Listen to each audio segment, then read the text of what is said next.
మళ్లీ బాంబు బెదిరింపులు మొదలయ్యాయి. తెల్లవారుజామున ఎన్సీఆర్ స్కూళ్లకు బాంబు బెదిరింపులు వచ్చాయి. దీంతో పోలీసులు అప్రమత్తమయ్యారు. సమాచారం అందుకున్న పోలీసులు స్కూళ్లకు చేరుకున్నారు. బాంబు స్క్వాడ్ కూడా స్కూల్లో ప్రతి తరగతి గదిని క్షుణ్ణంగా తనిఖీలు చేస్తోంది. కొన్ని రోజులుగా ఢిల్లీలోని స్కూళ్లకు బాంబు బెదిరింపులు వచ్చాయి.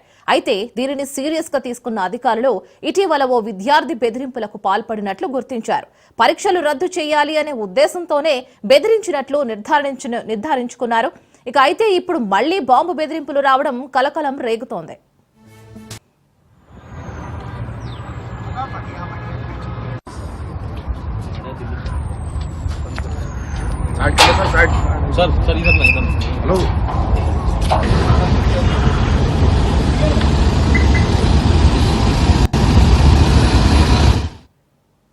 మరో బ్రేకింగ్ న్యూస్ చూస్తున్నాం. ఢిల్లీలో మళ్లీ బాంబు బెదిరింపులు మొదలయ్యాయి.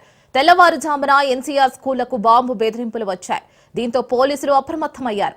సమాచారం అందుకున్న పోలీసులు స్కూళ్లకు చేరుకున్నారు. బాంబు స్క్వాడ్ కూడా స్కూల్లో ప్రతి తరగతిని క్షుణ్ణంగా తనిఖీలు చేస్తుంది. కొన్ని రోజులుగా ఢిల్లీలోని స్కూళ్లకు బాంబు బెదిరింపులు వచ్చాయి.